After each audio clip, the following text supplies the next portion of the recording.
right, y'all. We are here today with my main man, Marc Ellington. Man, special guest. I am so excited. We are here today at Heights International Talk. HIT is your weekly dosage of business talk, here to inspire, challenge, innovate, and provoke. My name is Gustavo Diaz with my special guest, Marc Ellington. Today we are starting our segment called Make Your Mark. HIT International Podcast. Like, share, and subscribe. All right, so I am super excited for today's podcast. None other with my brother from another business. and another mother. There you go, and another mother. I have a better tan. All right. Hey, buddy. Honestly, I just wanted to say thank you so much for coming out here, giving us some insight, giving us some knowledge, giving us some wisdom for what you do in your business. Today's going to be an awesome podcast, half hour, whatever we take it. Hey, Marc, can you just give a little introduction about you, your team, who you are, and what you're doing, how you're changing business? Sure. First of all, I appreciate you having me. Thank you. Here. I mean, I follow you, and you're doing some great stuff. So I'm honored to kind of have this conversation with you. I've seen what you've done in your work before. I followed your podcast, and y'all make sure y'all keep listening to Gustavo because he knows what he's doing.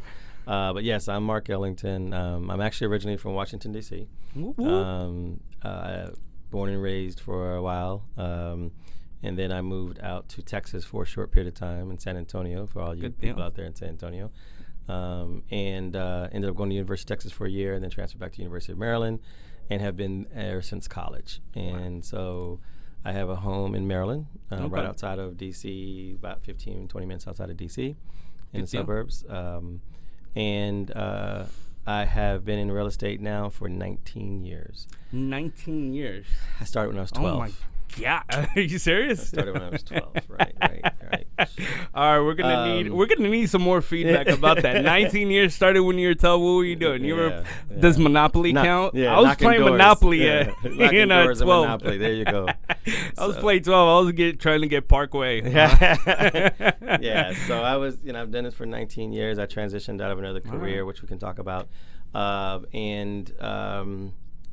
joined Keller Williams 8 years ago. Okay, good deal. Good company to be at. Yep. It was amazing to come over to Keller Williams and learn the systems and models and grow my business. And started in a market center in Maryland, and I was at that market center for 7 years. Was on the ALC for 4 of those years. What's the ALC? Just so that ALC, know. I'm sorry. The ALC is the Agent Leadership Council. So basically, it's like the board of directors for the market center. Okay. They basically help guide and direct the policies and the processes that happen at the market center with the operating partner and the team leader, so that they're getting the insight from the agents. So that because Keller Williams is an agent-centric company, as you know. So everything we do has to come from the agents, and so the Agent Leadership Council basically allows that to happen on a consistent basis. Okay. Now, Marc, first of all, before I want them to find you guys, this is a killer real estate agent. Again, I'm in real estate too, but this guy smokes me. This is the people who real estate agent looks up to, trained from. He's amazing. No, so where can they find you? What's your website? How do they get in contact with you? Phone number if you want to share that. Yeah. So how do they get you some love? So it depends, because if we're in D.C., Maryland, Virginia, we call that the DMV, D.C., Maryland, Virginia. We have office there. Long lines? Yeah. We have an office there on 18th Street in D.C., and we service all of D.C., all of Maryland, and most of Northern Virginia. Okay. And then, as you know, we have an expansion team. Okay. And so our expansion team is here in the beautiful state of Florida and the beautiful area of South Florida, where we handle Miami, Dade County, Fort Lauderdale, Broward County, and some of Palm Beach. And so depending on where someone is in D.C. area, then the number is 202-262-7968. In Florida. We got a website for you? Yep. The website is markellington.com or ellingtonalliance.com. And then the Florida number is 305-877-6865. So either way. Beautiful. So if you're looking into doing any kind of business, any kind of real estate need, check him out. This guy is surely going to take care of you. I'm certain about that. He's surely going to take care of you. And besides that, he looks great. Look at that. He's got the pocket scarf. Make sure you have that. Gotta make sure you have that. Is that a requirement to be a part of your company? You have to look good? No, but actually what happened, just real quick, is I don't like to wear ties. You have a beautiful tie on. I'm not a big tie person. If you notice, I have a big neck. I played football, and I've never had a small neck. And so finding the proper shirt size when I was younger was a hard thing. Now that I can actually go get my shirts made, so it's a little easier. But I never really liked ties. So I try to find something that would formalize my jackets and such. I started wearing pocket squares. All right. And ever since then, I've bought probably 100 of them. So and try to coordinate them. Yeah. Good deal. Awesome. Okay, so man, I just wanna. Okay, for real quick, a lot of you guys have been watching these podcasts. You know how we go through different hits and all that. Hit is just a bullet point for our segment. We're scratching all of that today. I just want to dive into this guy's brain, pick the juicy stuff out, apply it to my business. Hopefully you guys apply that to your business and get that rolling. So where do you want to start? I mean, you're just a guy full of wealth, knowledge, and wisdom. So tell me how you got into real estate. I know you're killing it in the market in DC. You're bringing in an expansion team here in Miami. Where did it all start for you in your real estate business? So the real estate business actually started in my previous career. Okay. I used to actually manage professional athletes, and I managed a lot of athletes all over the country in the NBA and NFL, some Olympians. And one of the things that was a common piece to that was finding them homes.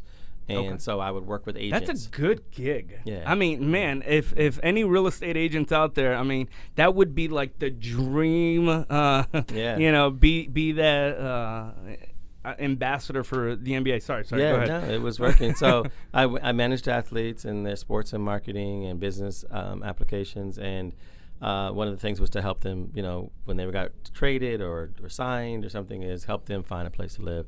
So I would employ agents from the different areas, and I'd have conversations with them, see who I could trust with them, who was best with them, and would follow up with them, have them follow up with me. I was the point of contact. And so during that period of time, over those 5 years, 5.5 years while I was doing sports management, I really liked that part of the world. So when I decided to leave that industry and try to decide what I was going to do next, it was just a no-brainer for me to do real estate, because it encompasses negotiation, encompasses professional business attire, it encompasses helping people, it encompasses numbers. I have a degree in accounting, so that came natural. So all of the things that I was doing in sports management, it just really moved over from working with athletes to working with home buyers and sellers. Was it a natural shift? Like, was it something that you just said, hey, look, this is the very next step that I need to do?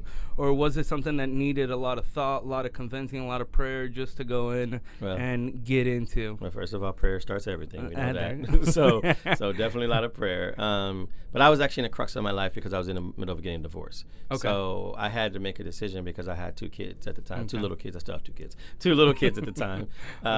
And so I had to make a decision. And really what I wanted to do was find a way, because I spent a lot of time with my children, is find a way where I had the flexibility to spend time with them, get to school, get to their events. My daughter was an all-star cheerleader. My son was playing basketball and football and running track. And I wanted to make sure I could get to all those events, so I needed the flexibility. Yeah. At the same time, I wanted something where I could create the same level of income I had when I was doing sports management.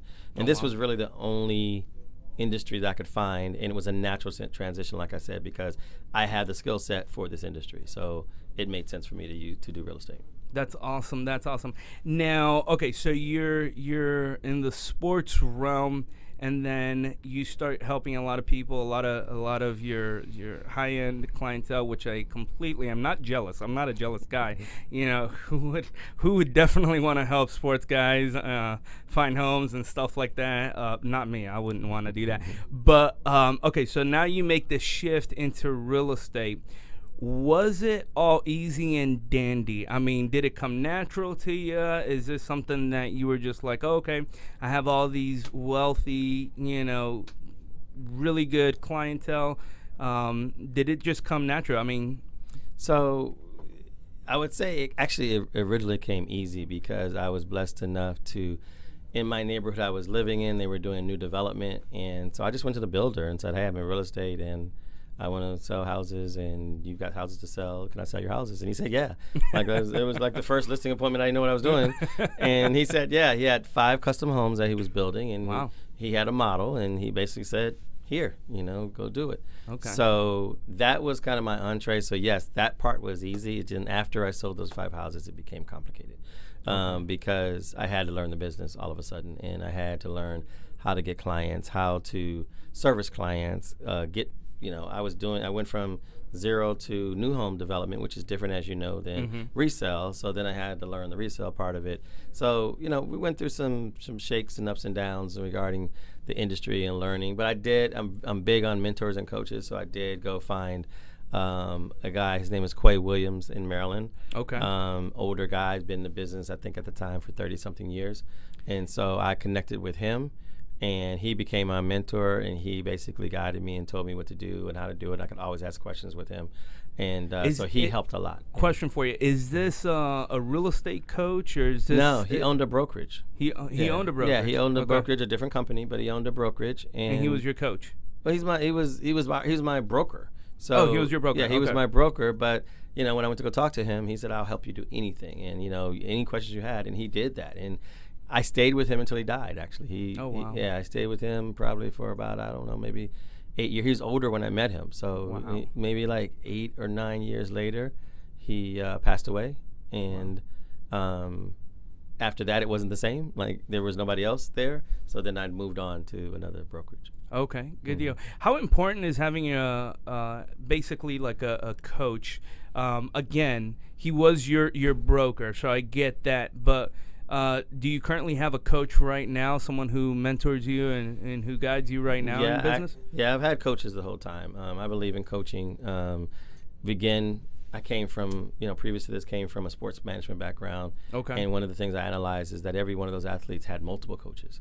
And not only they had multiple coaches, but they had specific coaches. So when I work with my, the players that played in the NBA, they had shooting coaches, they had strength coaches, they had nutritionists, they had, assistant coaches on the team, they had their head coach on the team. Oh, and then they also had people like me to help them manage their business. That was a coach. And then people to manage their finance. They had financial planners. That's a coach. So they had all these people around them that was doing very specific things. Okay. So it just made sense that you always have somebody around that knows more than you. Like, you're not that smart. Definitely. So let me ask you this. So you had a coach throughout your entire career, your professional career. Mm-hmm.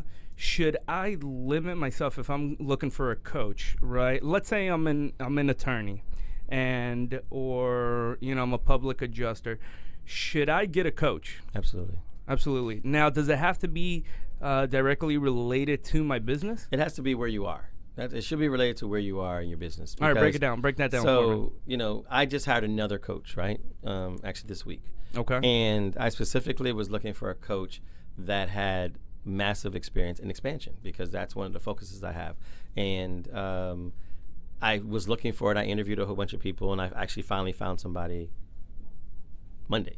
Okay. And we agreed that it was a good fit, because you have to also make sure it's a good fit. It's not just the fact that they know information, but do you want to listen to them? Do you respect them? Will you follow up with them? Yeah, absolutely. Will they kind of go in line with your vision or try to create their own vision? So all of those things. So going back to what you said is that I think it has to do with where you are, right? So if you're an attorney and you're a brand new attorney, let's say, then you probably need a legal coach to help you through the legal side of understanding contracts and negotiations, and if you're a trial attorney, getting coached by a trial attorney that's been doing it for years.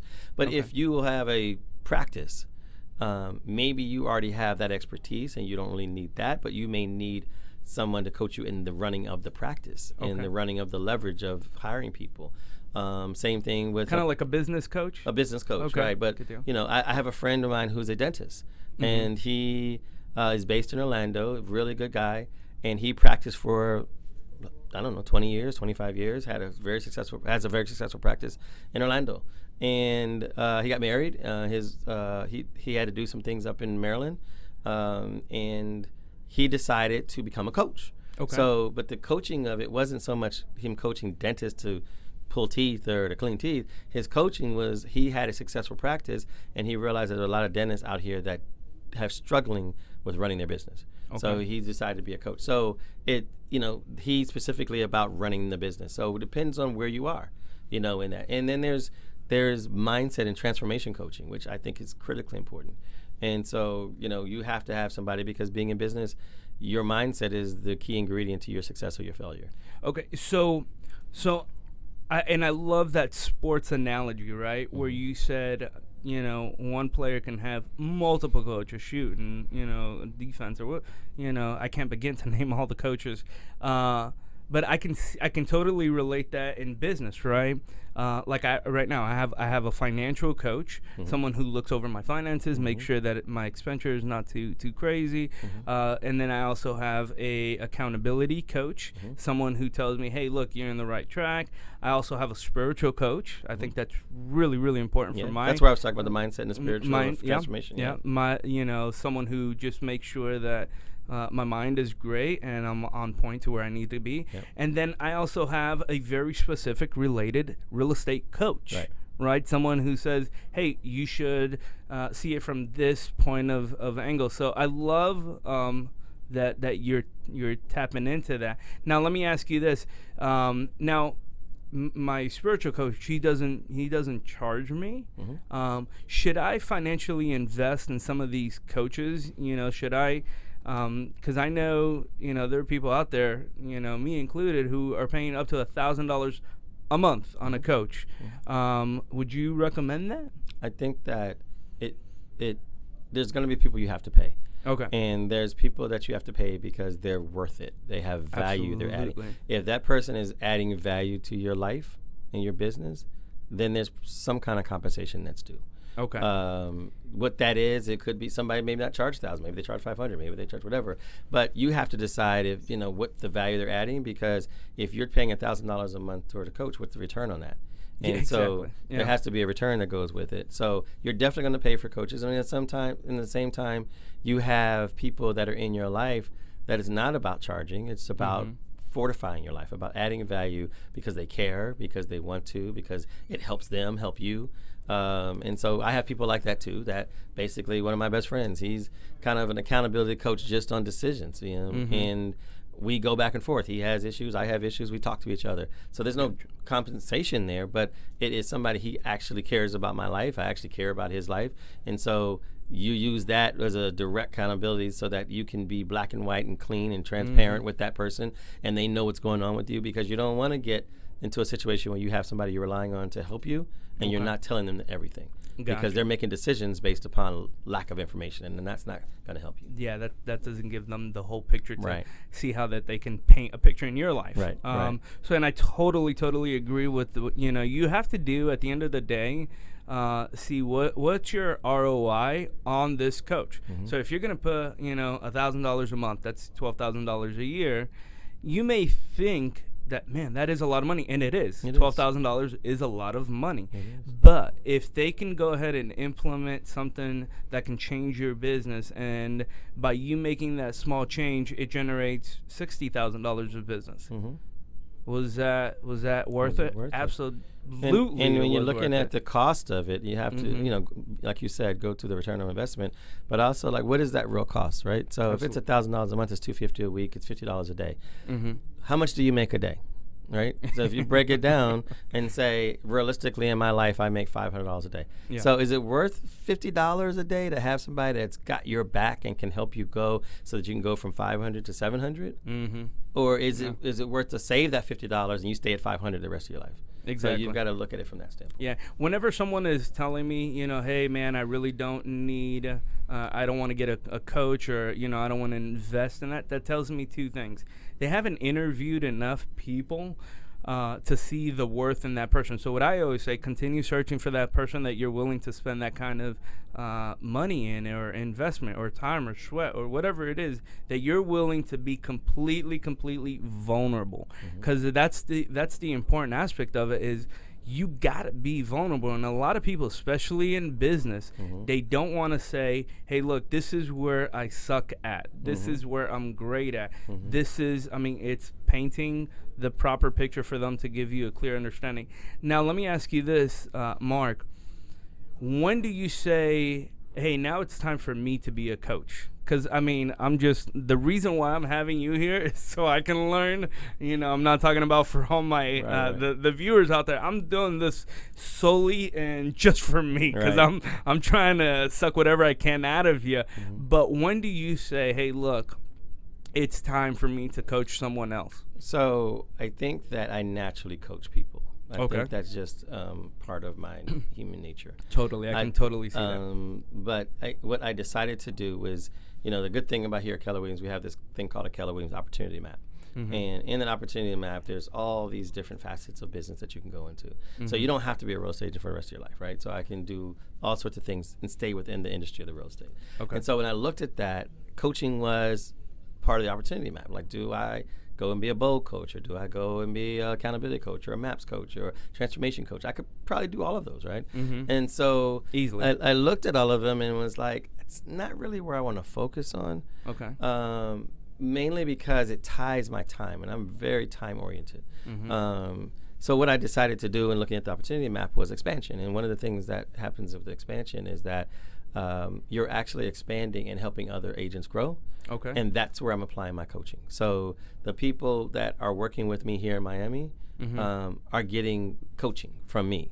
They're getting accountability from me. And so that's when I'm able to actually use those resources that I have to give to other people. Zig Ziglar says, help as many people get what they want. Eventually you'll get what you want. So, through that leverage of me helping them get to where they want, and you have to be very specific about that, then I'm actually coaching them through the process on a daily, weekly, monthly basis. And so that's where my coaching comes in at this point in time. Awesome. So I hear that you have an expansion team. I love that. Shout out to your team. When you're interviewing different real estate agents, what do you look for someone to join your team that says, hey, look, that's someone who I think I can hire? So, and the reason where I'm going with that, not for the real estate aspect, but what kind of attributes should a successful person have that you're constantly looking for? And that's going to be beneficial for the viewers, because they're going to say, okay, so if this Top Shot guy here, this Marc, if Marc is going to be hiring me, these are the qualities that I need to have.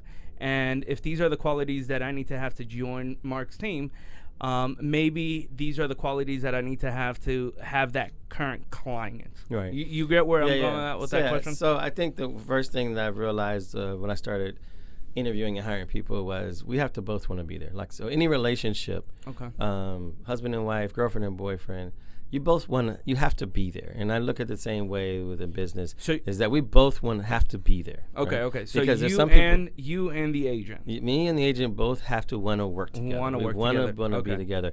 And one of the things I realized early on is that I was going out and finding people, right? And I can relate with that. and what was happening is that I was kind of convincing people that they wanted to be there, but they really didn't want to be there because they didn't want. I'm a very high accountability person, and they didn't realize, like, this guy's like really going to hold me to this. And so they weren't bought into that conversation, and therefore you have problems. So the first part is I changed my thinking and saying, we have to attract each other, right? We have to. They have to come to me. I have to come to them, and feel that we want to be, together. And then I need to find out. The first thing I do is talk about them where they're trying to go to. I know where I'm going. Right? Gary Keller says you can be anything you want in 5 years, right? That's the question I always ask. Where are we in 5 years? What are you doing? What's your life look like? I boldly believe in life by design, not by default. I don't do anything by default. So that's a Kellerism. Right? I have a whole bunch of them, but that's a bold law. Explain that, because a lot of our viewers they're not. We have so what does that mean? What does that look like? When Keller Williams, we have a class called Bold. It's business by design, life by design, right? And so part of that conversation is you have a choice of either choosing to live a life by default. Whatever happens, happens. Oh, that's what my boss told me. That's what this guy told me, so I got to do it. Letting people set parameters for you. That's a life by default, right? Okay. Or a life by design is you choose. You choosing what you're doing, where you're doing it, how you're doing it, how much you're going to get paid for it. You're making all those choices. And a lot of people don't feel like they can make those choices, but you actually can. And that choice, when you make that choice, you can choose to live a particular type of life, or you could choose not to make that choice, and that's a choice too, right? Absolutely. So then you're going to live by default. Okay. So I need to know, because I have big goals, right? And I want to do big things, and I want to live a certain life. And so by doing that, if the person that wants to work with me doesn't have big goals and doesn't know what they want to do, then they're going to flounder out here because they don't really have a reason why they're doing this, a purpose to get up. They don't have a reason why. And so it's not going to work, because at some point in time, this is going to get difficult and they're going to quit. Does your goals and their goals have to meet? Because my goals and your goals are very different. So specifically, no, that my goals and their goals don't have to meet. Okay. I just need them to have a goal. I need them to have a plan. Okay. And that's what we talk about initially is where are you going and what are you doing? I use the analogy that if I told you, Gus, here, this is what we're going to do. We're sitting in Miami right now. We're sitting in Coral Gables right now, right? And tomorrow, Gus, I need you to be in Tempe, Arizona. Okay. And have you ever been to Tempe, Arizona? No. Right. So the first thing you have to do is decide, okay, that's where I need to be. I need to be in Tempe, Arizona. You got to decide how you're going to get there, right? And if I ask you, like, how are you going to get there, you'll say, oh, I'm going to get on a plane. I'm going to, it's very generic answers, right? I'm going to get on a plane or whatever. So you go through this whole process of trying to get to Tempe, Arizona, and you miss all the steps because you're so consistent with the end result. Okay. That you realize, that you forget that you actually have steps in between, that if you don't do those steps, then you're not going to get to Tempe, Arizona. And so I go deep, 3-4 levels deep in regards to how we're getting to Tempe, Arizona, because once you tell me where you're going, then how are you going to get there? Oh, I'm going to get on a plane. What airport? What airplane? How much is it going to cost? How long is it going to take? Do you have the money to pay for it? All of that. So you do that. How are you going to get to the airport? Right? And so there's all these steps in the middle. Did you pack? When are you packing? All these things that are going in there. And then you finally get on the airplane. You figure it out. You get to Tempe, Arizona. And then you forgot to ask me, why did you tell me to go to Tempe, Arizona? Right? What am I doing in Tempe, Arizona? Right? So you have to be more specific. I'm trying to wonder still that right now. So it's you're like, saying, what are we doing there? Right. Why Tempe, Arizona? So then you call me back. Okay, I'm here, but why am I here? Oh, well, I need you to go to such and such. Well, where is such and such? It's on this address. So I finally give you an address to go to, and you get to the address, and then you go, now what? Like, what am I doing here? Okay, now I need you to knock on the door, go talk to Miss Jones. She's going to give you a package, and then you got to bring it back. I got to come back, right? And so that whole analogy of using a GPS, right, is something that's important. I can't help anybody get to Tempe, Arizona if they didn't know they're going to Tempe, Arizona. Right? Okay. They just know that I want to travel. That's too generic for me. Okay. So I want them to be very specific in everything we're talking about. 5 years, 4 years, 3 years, 2 years, because now we're starting to create a plan and we're starting to create a roadmap. Okay. And now we go all the way back till tomorrow and say, what do I need to do tomorrow to get to next month, to 6 months, to a year, to 5 years. Okay. Yeah. So now I told you my goal, right? By the way, we do have a lot of team leaders in real estate. Team leaders, they're looking for talent, right? And they're listening in, and that's where I'm seeing their little ears peek up because they want to know your secret on how you hire talented people. Again, now, this is not just for the team leaders in real estate, but, how do you hire talented people to join your company, your firm, your organization? And if you wanna hire talented people, you got to do some certain steps, right? And it goes back to understanding your goals. So let me ask you this: if I'm looking for talented people and I already know their goal and it matches, what's the next step? Are you asking certain questions? Yeah. Are you connecting with them? Yep. Are you doing interview process? Yep. How does that look like? Let me, this is going to be a good recruiting, talented people topic. So, I'm sold on personality assessments, kind of as a baseline. So I always have them do the DISC assessment to kind of understand where they are in the DISC platform. Okay. And then we have something here called the KPA, which is a Keller personality assessment. But there's other personality assessments that's just like that particular one has to do with real estate. But finding a good personality, Tony Robbins has one, Zig Ziglar has one. Those organizations, they have them.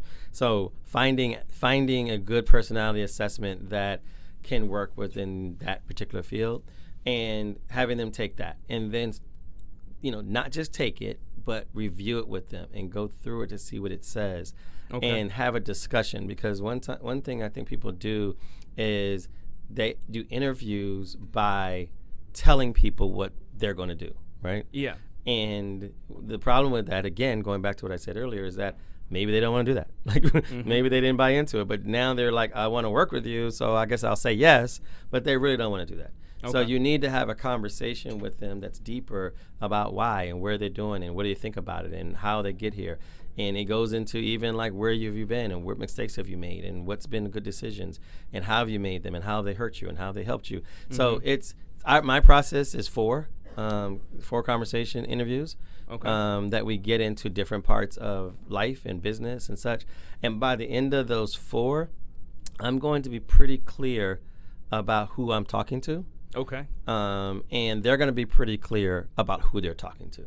Now, are you doing the exact same thing? Now, I understand that you had earlier said you're really trying to connect, bring someone to your team who is like-minded, right? They have to want to. They have to want to be there. You have to want to be there.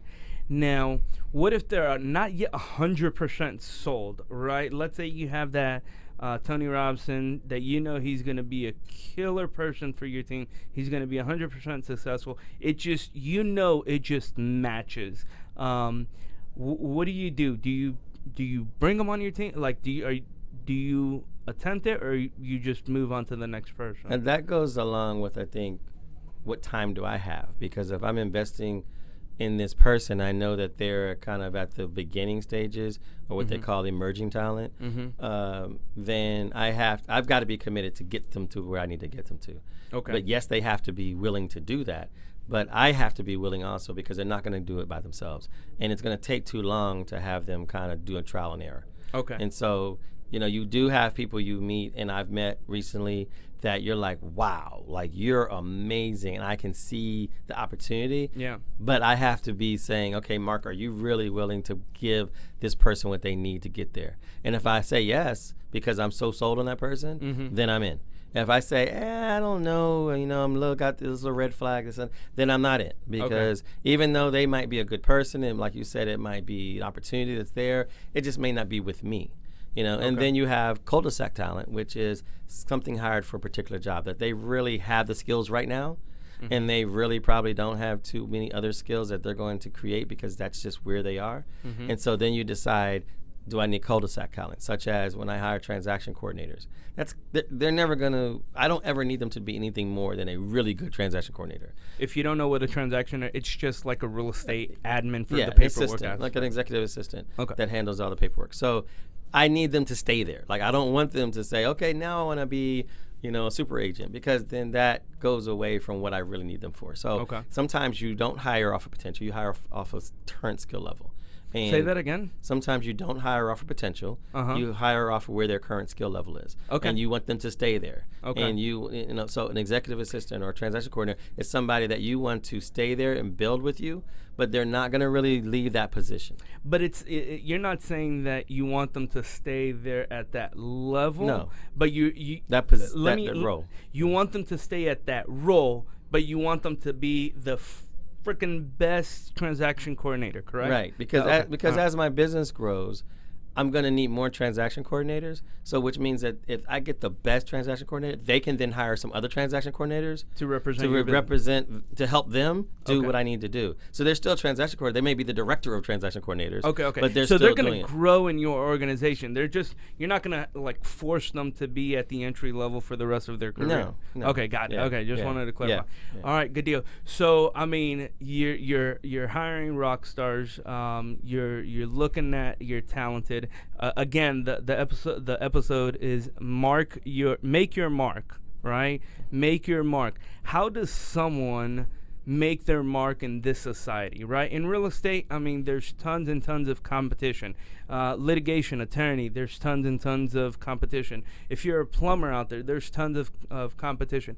How does someone make their mark in their business, in their in their profession? I think that in every industry, what I've realized, and a guy up in Maryland used to talk about this all the time, and that is that in any industry, there's a participant in the industry, and then there's the professional in the industry.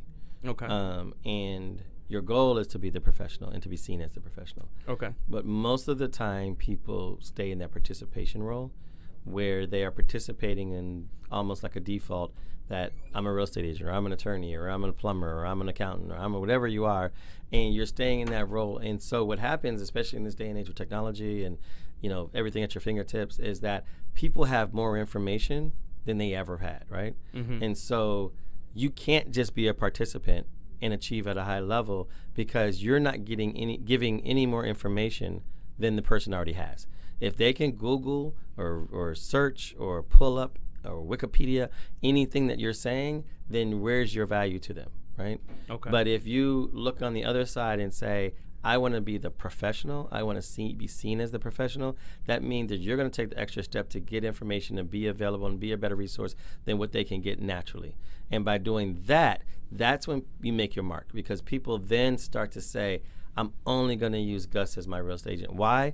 Not because he's a real estate agent, because my sister's a real estate agent or my cousin's a real estate agent. But Gus knows what he's talking about. He knows the business. He's customer service. He calls me back. He's got good relationships with vendors. He makes things happen. He negotiates on my behalf. And I wouldn't use anybody else. So every time somebody talks about real estate, the first person that comes to their mind is Gus Diaz, right? Because you're the professional in their mind. And that's the whole idea for everybody, is to get to the level where you're top of mind with society in your role, because now they see you as a professional. There's a commercial that's been out lately, especially around the Super Bowl, where the guy's in the hospital bed and the doctor comes in. No, he asked the nurse, hey, how's Dr. Smith? And he says, oh, he's okay. And then Dr. Smith comes in and says, hey, how are you doing? He says, so Doc, what do you think? Everything's going to go with surgery? It should go all right, I think. It's the first time I've ever tried it. I'm running. Right. I'm running. He says, first time I've tried, but we should be okay. Don't worry about it. We should. This is my life. Right. And so, but that's how people run their life, unfortunately. So you have to basically get to the point where you want to be the professional in the conversation so that people are drawn to you. And then you're making your mark, because if someone's going to buy your service or product, they're thinking about you because you are now the professional and not the participant. Gotcha. Oh, man, so much juicy stuff. All right, so now they're seeing you as the professional, right? Do you have, from your years of experience in real estate running, because real estate is your own business. This Absolutely. is your own business. No one's going to tell you when to wake up. And I didn't learn that until Keller Williams, honestly, because I've run a successful business before. But when I got into real estate, I was a real estate agent, right? Okay. And it wasn't, and I had some success. But it wasn't until I got to Keller Williams and realized that this is a business. It's running a business. There's business models. There's systems to it. And the growth leverages that and leverage you can pull.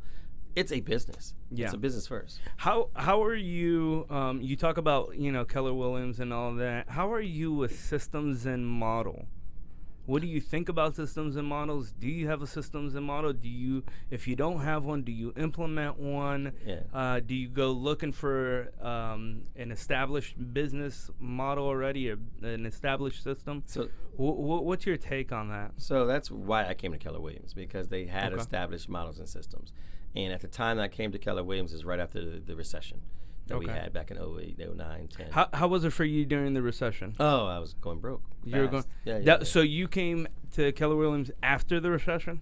Towards the end, I came in 2011, 12. Okay, so right after it hit. Okay, in my business, I had been successful, very successful. I was number 1 and number 2 agent in the area that I was in, and then I went down over the years, and just because it was just very hard. But I came to Keller Williams because one of the things I realized in reading and talking to people was that they kept asking me, well, how did you make X amount of dollars and sell X amount of houses then? And I didn't have an answer. Okay. And that's when I realized, wow, I really don't know how I did it. I just, I speak, I talk to people, I'm networking. And so that's where you get business from. But on the other side of it, replicating it, and growing it is a whole different story. Absolutely. I mean, the way that whenever someone says, business systems and model and all that, and that's exactly what I think about it. If I was to sell let's say I'm the number one, just like you were saying, I'm the number one, number two producer in my region, and I really don't have a system and model, but someone approached me and said, hey, I want to buy your business out so I can go ahead and duplicate it in my city. If you don't have a system and you don't have a model, there's no value. How can you even put a value in that? Yeah, there's no value. You can't even duplicate it. Right. Gary Keller says that if your roles aren't replicatable, then you don't have anything. You don't have anything of value. Because I need to have something where I do it so consistently that I can then bring you in and say, here, Gus, do these things, and you're going to have that success. You may not have more success, but you're going to have that success. You're going to be able to replicate it. Absolutely. And so I use the models and systems within the structure of Keller Williams. I use business models. I'm an accountant, so I use GAAP procedures, which is accounting principles. So there are definitely models and systems I use. And I just sometimes, honestly, when I talk to business owners, non-real estate and real estate related, they're not using a blueprint, right? Because why are you recreating the wheel? There's people that have been madly successful in real estate, madly successful in law, madly successful as plumbers, have huge businesses, and you like, oh, I'll just do it on my own. Like, I'll just start over. What? Is that the mentality of someone who thinks, man, what I'm doing is good enough to get me by? No, that's really a mentality of lack. Because that's a mentality issue. It's a mentality. Right? And it's a mentality of lack, and it's that if I go to anybody, they're going to steal my information. They're going to steal my ideas. If I go to anybody, they're not going to try to help me because they think I'm going to steal their information or they're going to steal their ideas. So it's that whole idea that there's not enough to go around. There's not enough, and so the idea behind that is that if you go with that mindset that there's not enough, then you're going to constantly be in that space that this is it. I got to hold this because there's no more. As opposed to abundance. And then you can't grow, right? You can't grow, right? Because you're stuck in that space. Then on the other side of it's abundance. Like, I want to help whoever I can help, and I want them to help me. So I'm going to give, and they're going to give, and we're going to help. That goes into relationships. That goes into business partnerships. Exactly. And that you have to have this idea that, a long time ago, I've been kind of in the business mindset since I was a little kid. I know it was weird, but I got a briefcase. I got a briefcase when I was 10 years old. So were you always successful in life? Did you grow up successful? And you could be honest. If it's yes. If it's not. How was your upbringing? So I was blessed to have an amazing mom, right? Awesome. Thank God for good moms, man. She's still an amazing mom. I've met a few crappy ones, but thank God for good moms. She turned 80 last November, and she raised us as a single mom.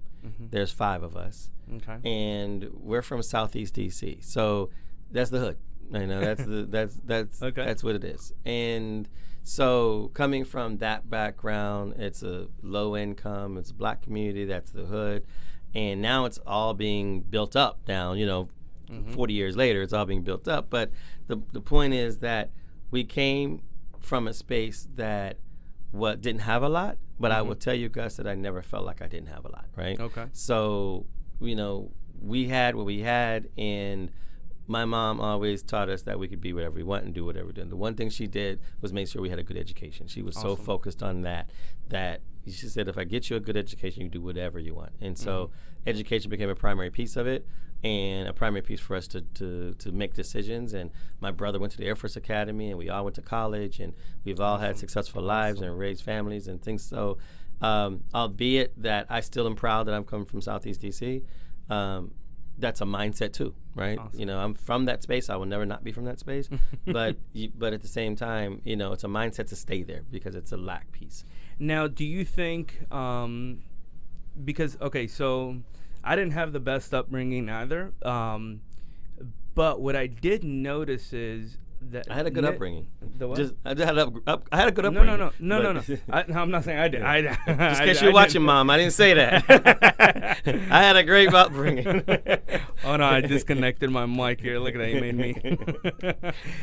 Hold on, I messed myself up here. No, okay, so I had an okay upbringing. I had a loving mom, loving family, dad, and all that, stepdad. But I mean, we weren't well off by any means. I remember, I was eating cereal one day, and I was just like, cereal is good, dry cereal is great, But sometimes there was no water, but I was super thankful that there was cereal. Yeah. Great. Yep. There was no milk, But let me ask you, what I noticed that, some of the people who I went to high school and middle school with, they're still stuck in that poor man mentality. Society doesn't care about me. I'm here because I'm here. Let me ask you, Marc, are you responsible for your own success, or when do you say, hey, look, I gotta pack it up and get out of the house? I mean, some people are still watching this and they're still living at home. Some people, and they're complaining, but when do you say, okay, enough is enough, success is totally dependent upon me? You have to realize that in order to do anything, you have to take action. Okay. And that's all the people we're talking about that are maybe still there in the ghettos and the hoods and the barrios and the poor areas. A lot of it is because they're not willing to take action.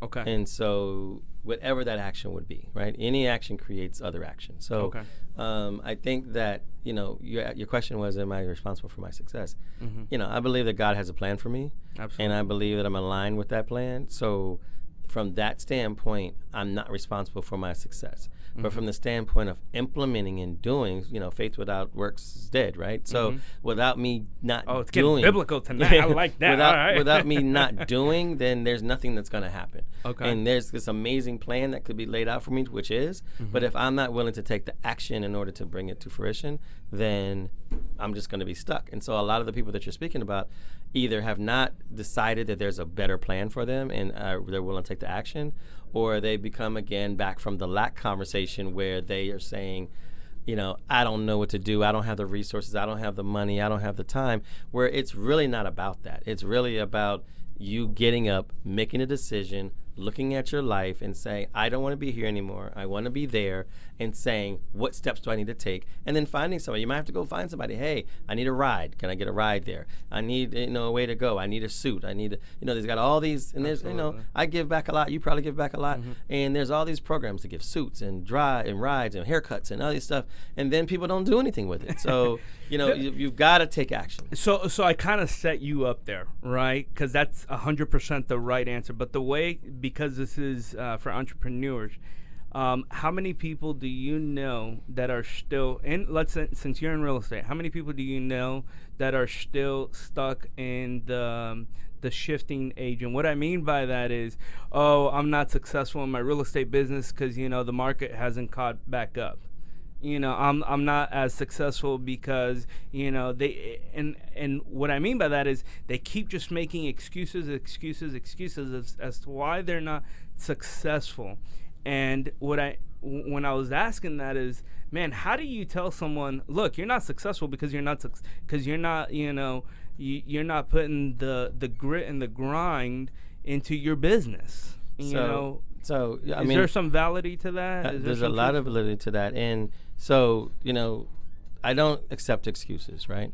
So there's a poem. It's called "Excuses." Excuses are tools of the incompetent used to build monuments of nothingness, and those who specialize in them seldom amount to anything at all, right? Mm-hmm. So people that specialize in excuses are not going to go anywhere, right? They're always going to come up with excuses. Yeah. But on the other side of it is that you have to know that whatever you're saying is the reason why you're not successful is not the reason why you're not successful. It's really because you just didn't take the action. Exactly. You didn't commit. There's a whole process in the mindset side of it that's described as decide, commit, and succeed, right? Mm-hmm. And you hear a lot of people say, I'm committed to getting in shape.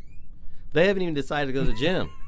They haven't right? even gotten the gym membership yet. No. So there's no decision made for them to even be able to commit. They jump the decision and go to the commitment and then realize that they're not going to do it because they really didn't make a decision to do it. They like the idea. They like the idea. They've seen other people make it work. So if I say I'm going to go to the gym, then I'm committed to go to the gym. Mm-hmm. And then they may go a couple of times, and then they go, why didn't I go? Because you didn't make a decision. And part of making a decision is having a plan, right? Exactly. Because you can't make a decision without an absolute decision, an absolute plan. Mm-hmm. So once I make a decision I'm going to be successful at this, then I say, okay, what do I need to do to be successful at that? And then there's a plan, right? Yeah. And then when I look at the plan and say, now it's time to implement the plan, I've got to take action. So now I'm committed to it. I'm committed to taking these actions. Because you're not committed to the decision, you're committed to the actions. Yeah. And so once you decide to be committed to the actions, then you start seeing progress, and then you get the success. So it's decide, then commit, then succeed. That's the way it has to work. Yeah. That was good. That's real. That was good. All right, man. We are getting in that hour of the day, man. We're top. What's the last thing that you want the viewers to just take home? Well, I don't know where they are in their life, but I think that they have to look at the standpoint that you can build a life by design. Okay. You don't have to live in a life by default. And a lot of that all starts with where you want to go and what you want to do and where you see yourself going. And there's no limitations. People in my family aren't doing what I'm doing. They're doing what they're doing, and there's nothing wrong with what they're doing. But I've decided to live in 2 cities and go back and forth and build business in 2 different places. And it's because that's what I want to do, right? And I decided it, I've committed to it, and I'm doing it. And there's successes and there's failures, there's ups and there's downs. It's not always going to be this, consistent, but you have to have people around you. So I think that one part is understand that you have to make a decision and plan where you're going. The other part is be real careful about the people around you. You have to be real. What are you trying to say, Mark? You have to. Sorry, guys, I didn't mean to say this on, but Gus, we got to talk. No, you really got to decide about the people around you because Absolutely. There are a lot of people that are draining you of your ability to succeed. And some of them are sitting right next to you, laying right next to you, or always around you, and you know who they are, and you're afraid to say anything because you don't want their feelings, but they're actually hurting you. Exactly. And so there's a whole conversation about the 5 people around you. You're the average of those 5 people, and I just challenge you to look and write down who those 5 people are and see what they're contributing to your life and what you're contributing to their life. And you'll quickly find out that there's 2 or 3 of them that are not contributing to your life. They're not supportive of your goals. They're not helpful in your life. They breed negativity. They breed, conversations that don't fulfill what you're trying to do. And you might have to separate from them. I don't mean you can't be friends or, it might be your mama, right? But it can't. You've got to separate from them and say, I'm going to go do what I'm doing, and then bring in people that are supportive and that are helping you because you want that average to rise. And when you do that, then you'll start to see successes because people are not looking at you in the standpoint of why or how. They're looking at you in the standpoint of when. And the whole thing is understand that when people tell you can't do something, when people tell you that it's not going to work, they're really telling you that they can't do it that it's not going to work for them. They have no idea your abilities, right? Exactly. So even if you're, like I said, a parent or a spouse or whatever, you think they have your ability, the idea of your, they really don't. And so the idea is, and you get those negativity statements, you have to realize that it's really not about you. It's about them. So that therefore you have to cut that off and decide that I'm going to stay focused on what I want to do, and I'm going to go find people that support that. And once you do that and start like-minded people and start being in the right rooms with the right people, you can start making the right decisions and you get the right success. Yeah, I always think about it as like in a bus. I'm heading in a certain direction in the bus, and I just got to find the right people to sit in the right seat of the bus. And you need the right driver. And you need the right driver. you need the right driver. And he has to have a plan. With the and you got to get a goal. And sometimes you got to make some pit stop, and you got to boot some people out of the bus. Sometimes, right. You got people acting up. You got to get them off the bus. And sometimes you got to pick up some hitchhikers. Yeah. Right? Yeah. So, love it. Yep. Hey, Marc, do you have any other businesses? What are you looking for? What's a good referral for you? Someone listening listening to this. So How can we empower your business? So I love helping people. I really do. That's kind of where I am in life right now. So if I can help people in real estate, call me. If I can help people find a house, that's what we do. If I can help sell a house, that's what we do. If I can help people just kind of get on their plan, or create a plan, as much as I can in time-wise, I'll help. They can email me, markellington@kw.com, send me an email and ask. And, it's not always I can do it right away because I'm very scheduled, but at the same time, I want to help. And it may be a Zoom call or maybe just a quick call. But if I can help anybody, whether it be real estate, whether it be life, whether it be, I've been divorced, I've had kids, I got a lot of life experience. Right? I've had girlfriends, I've had breakups, I've had, bad business decisions, I've been in sports industry, I've been in other stuff, I've done accounting. So I'm blessed to be here right now. And we're blessed to have you. And I am happy to help anybody I can. And help them grow. So if I'm if I'm looking for a business coach, can I call you? No. I'm not a business coach. Okay. Yeah. What about a life coach? No. The real estate coach? No. Help me. No. So the thing about it is I'm not in the coaching business right now. Okay. So I don't want to fool anybody. I love your honesty, man. Yeah, I'm not in the coaching. I'm in the business right now of growing my real estate business and selling homes and helping people reach their dreams of home buying and selling, and investing. So that's where I can help. Now, me, Marc Ellington, non-real estate person, I will help anybody I can. I'll pray with you. I will help you design a plan. I will talk to you about mindset. I love talking about mindset. So all those things, we can have conversations without a question. But hire me as a coach, that's not what I do right now. Yeah, awesome. I love it. Yeah. All right. Thank you so much. Dude, you're such a rock star. Thank you so much for just empowering my life, the viewers. Again, Heights International on YouTube, social media. Like, share, and subscribe. Get the word out, man. Yes. This was an amazing podcast. It was a hit, man. It was a hit. Right. Thank you so much for having me. We're on our way to go learn some more, right? Yeah, absolutely. Make sure you keep learning too. There's never any limit of learning. There it is. Yeah. There it is. All right. Thank you guys so much. Continue watching, like, share, and subscribe. Love you guys.